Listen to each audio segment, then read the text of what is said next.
ये बात उन दिनों की है जब बुद्धा मरवन में अपना समय व्यतीत कर रहे थे। इस समय तक बुद्ध की प्रसिद्धि दूर दूर तक फैल चुकी थी। बहुत दूर दूर से लोग अपनी चिंताओं और परेशानियों का समाधान हेतु बुद्ध के पास आते थे। ऐसे ही एक दिन जब बुद्धा मरवन में अपने शिष्यों को प्रवचन दे रहे थे, तभी एक अधेड़ उम्र का व्यक्ति अपने नौजवान पुत्र को अपने साथ लिए बुद्ध की तरफ चला आ रहा था। जब यह प्रवचन स्थल के पास पहुंच गए तो बुद्ध ने एक नजर उन पर डाली और इशारे से बैठने के लिए कहा। जब प्रवचन समाप्त हो गए और सभी लोग वहां से चले गए तो बुद्ध ने उस व्यक्ति को अपने पास बुलाया और बैठने के लिए कहा। वहां चारों तरफ हरियाली छाई हुई थी। मौसम बहुत सुहाना था और तरह तरह के पक्षियों की आवाजें गूंज रही थीं। ऐसा नजारा देखकर उस व्यक्ति को अंदर से असीम शांति महसूस हो रही थी। इसके बाद बुद्ध ने उस व्यक्ति से आने का कारण पूछा तो इस पर व्यक्ति ने कहा, तथागत, मैं 2 दिन की लंबी यात्रा करके अपने पुत्र को आपसे मिलवाने लाया हूं। ये मेरा इकलौता पुत्र है और ये हर समय थका थका रहता है। ऐसा लगता है जैसे इसके अंदर कोई जान ही ना हो। इसका स्वभाव भी काफी चिड़चिड़ासा हो गया है। अगर हम इससे कुछ भी कहते हैं तो यह हमारी छोटी छोटी बातों पर गुस्सा हो जाता है। इसके देखने की क्षमता भी उम्र से पहले ही कमजोर हो गई है और इसके बाल भी सफेद पड़ने लगे हैं। इतनी कम उम्र में इतनी बड़ी उम्र का लगना, मुझे तो कुछ समझ नहीं आ रहा है। तथागत, मैं अपने पुत्र के स्वास्थ्य को लेकर बहुत चिंतित हूं। जब मैं अपने पुत्र को वेद जी के पास लेकर गया तो उन्होंने कुछ औषधि दी और कहा, अपने पुत्र को तनाव कम लेने के लिए कहो। वो अपने दिमाग में बहुत अधिक तनाव लेता है, इसलिए उसकी ऐसी हालत हो गई है। लेकिन मैंने उसको बहुत समझाने के बाद भी तनाव का मतलब समझ नहीं आया। मुझे नहीं पता कि तनाव होता क्या है, यह किन कारणों से आता है और उसे कैसे अपने पुत्र के दिमाग से निकालूं। लेकिन मुझे सबसे पहले तो यह समझना है कि तनाव होता क्या है। इसीलिए तथागत, मैं आपके पास आया हूं। कृपया आप मेरी समस्या का समाधान कीजिए।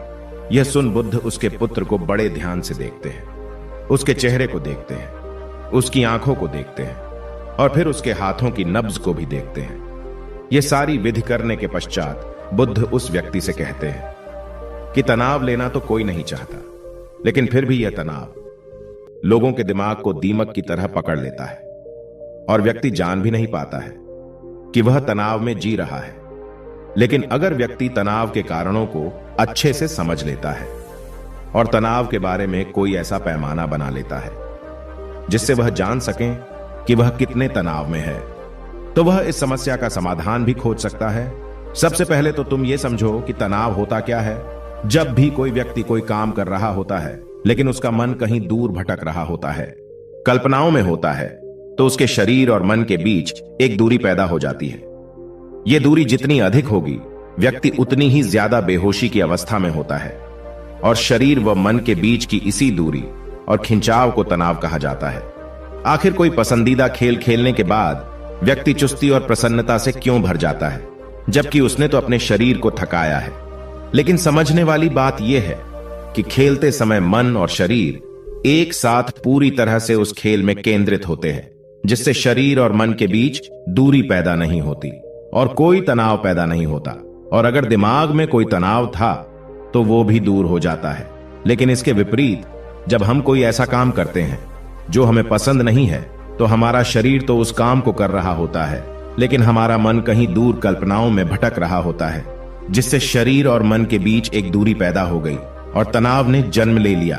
इसीलिए व्यक्ति को एक समय पर सिर्फ एक ही काम करना चाहिए और अपने तन और मन की सारी शक्ति उसी एक काम पर लगा देनी चाहिए, जिससे व्यक्ति के अंदर तनाव पैदा ही ना हो। इसके बाद बुद्ध ने कहा, तनाव पैदा होने के मुख्य 8 कारण होते हैं और जिसने इन कारणों को समझ लिया वो जीवन भर तनाव मुक्त रह सकता है। मुख्य कारणों में सबसे पहला कारण है अति महत्वाकांक्षी होना। महत्वाकांक्षी होना अच्छी बात है, लेकिन क्या कभी आपने इस बात पर ध्यान दिया है कि इंसान के लक्ष्य कभी पूरे ही नहीं होते हैं। उसका एक लक्ष्य पूरा हुआ नहीं कि वह दूसरे की तरफ भागने लगता है, दूसरा पूरा हुआ तो तीसरे की तरफ, और इस तरीके से वो अपने लक्ष्यों को पाने के लिए जिंदगी भर गोल गोल घूमता रहता है। इसीलिए जो व्यक्ति अति महत्वाकांक्षी होता है, जिसने बड़े बड़े लक्ष्य बनाए होते हैं, वह वर्तमान में कभी रह नहीं पाता है। उसका मन सदैव भविष्य की योजनाएं बनाने में ही व्यस्त रहता है। उसका शरीर तो वर्तमान में रहता है लेकिन मन भविष्य में ही रहता है, जिससे मन और शरीर के बीच दूरी पैदा हो जाती है और वह तनाव भरी जिंदगी जीने लगता है। बुद्ध के मुंह से यह बात सुन उस लड़के ने कहा, है बुद्ध, तो फिर इसका मतलब है कि हमें लक्ष्य नहीं बनाना चाहिए, क्योंकि लक्ष्य बनाना भी तो महत्वाकांक्षा ही है। इस पर बुद्ध ने कहा, जीवन में लक्ष्य बनाना कोई गलत बात नहीं है, लेकिन समस्या तब उत्पन्न होती है जब वो अपना पूरा ध्यान उस लक्ष्य से मिलने वाले परिणाम पर ही लगा देते हैं और उसके परिणाम की चिंता करते रहते हैं।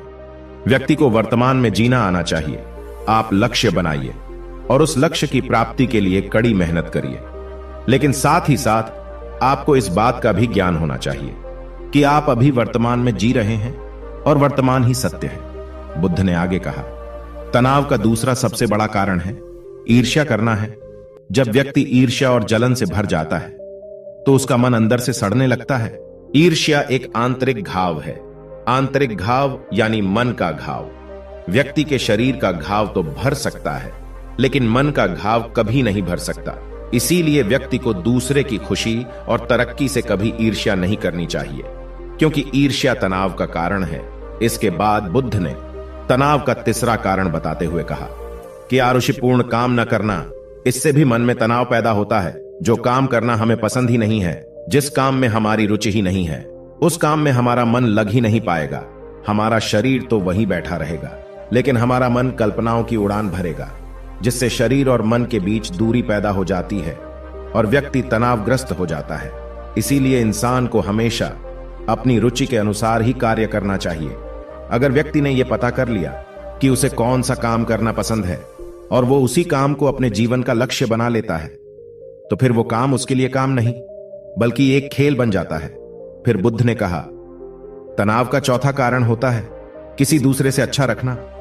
बुद्ध ने उस व्यक्ति की ओर इशारा करते हुए कहा, एक पिता होने के नाते तुम्हारी अपने पुत्र से बहुत सी अपेक्षाएं होगी कि तुम्हारा पुत्र एक बहुत ही कामयाब इंसान बने, तुम्हारा नाम रोशन करे, जैसा तुम चाहते हो उस तरह का जीवन जिए, तुम्हारी हर बात माने। लेकिन क्या आज तक कभी किसी की सारी अपेक्षाएं पूरी हुई है? जब भी कोई व्यक्ति किसी दूसरे से कोई अपेक्षा रखने लगता है तो वो अनजाने में अपने लिए तनाव पैदा करने लगता है। जरा सोचो कि अगर तुम्हारा बेटा तुम्हारे अनुसार काम नहीं कर रहा है और वो नहीं बन पा रहा है जो तुम उसे बनाना चाहते हो, तो निश्चित रूप से तुम्हारे दिमाग को तनाव तुम्हें पकड़ लेगा।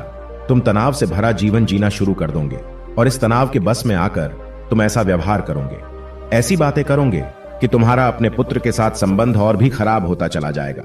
इसीलिए व्यक्ति को जितना हो सके उतनी कम अपेक्षाएं दूसरों से रखनी चाहिए, और अगर पूरी तरह से तनाव मुक्त रहना है तो दूसरों से अपेक्षा रखना ही बंद कर दो। इसके बाद बुद्ध ने कहा कि शारीरिक कष्ट भी इंसान के तनाव का एक कारण होता है। जब व्यक्ति किसी शारीरिक पीड़ा से गुजर रहा होता है तो उसका पूरा ध्यान अपने उस शारीरिक दर्द पर होता है और वो पूरे दिन बस उसी के बारे में सोचता रहता है, जिससे उसका मन दुख के विचारों से भर जाता है और ऐसी स्थिति में व्यक्ति तनावग्रस्त रहने लगता है। यह सुन उस व्यक्ति ने कहा कि हे बुद्ध, शारीरिक दुख तो किसी भी व्यक्ति को हो सकता है, तो फिर क्या हुआ? व्यक्ति जीवन भर तनाव में ही जिएगा? इसका जवाब देते हुए बुद्ध ने कहा कि इंसान को यह बात समझनी चाहिए कि हमारा जीवन दुखों का आधार है। जैसे जैसे हमारा जीवन आगे बढ़ता है, इसमें दुख आते हैं, बीमारियां आती है और फिर अंत में मृत्यु भी आती है। तो बीमारियां इंसान के जीवन का अभिन्न अंग है, कोई इनसे बच नहीं सकता। बस किसी किसी के जीवन में यह समय से पहले आ जाती है तो किसी के बाद में आती है। जब इंसान का मन इस बात को अच्छे से समझ लेगा तो फिर वह अपनी बीमारी के बारे में सोच सोच कर ज्यादा तनाव नहीं लेगा, क्योंकि यह हमारे जीवन का अभिन्न हिस्सा है और इसके लिए व्यक्ति को शारीरिक रूप से भी अभ्यास करते रहना चाहिए। अपने जीवन में व्यायाम और स्वस्थ जीवन शैली को भी जगह देनी चाहिए ताकि उसका शरीर लंबे समय तक निरोगी रहकर सही से काम कर सकें। तनाव का अगला कारण होता है अपनी योजनाओं को समझने के लिए समय न देना। कुछ लोगों के दिमाग में कोई विचार आया ही नहीं कि वो बिना सोचे समझे उस पर काम करना शुरू कर देते हैं, और जब उस काम में उन्हें असफलता मिलती है तो वह तनाव से भर जाते हैं, क्योंकि उन्होंने उस काम को शुरू करने से पहले उसके बारे में पूरी जानकारी इकट्ठा नहीं की थी। इंसान को कोई भी काम शुरू करने से पहले उसके अच्छे और बुरे परिणामों के बारे में ठीक से सोच विचार कर लेना चाहिए। इंसान को इस बारे में भी सोच लेना चाहिए कि अगर ये योजना सफल नहीं हुई तो फिर इसके बाद मैं क्या करूंगा। इसलिए व्यक्ति को अपनी योजनाओं को ठीक से समझने के लिए पूरा समय देना चाहिए, ताकि बाद में उस योजना की वजह से तनाव पैदा ना हो। तनाव का 7वां सबसे बड़ा कारण है टाल मटोल करना, आज के काम को कल पर टालना।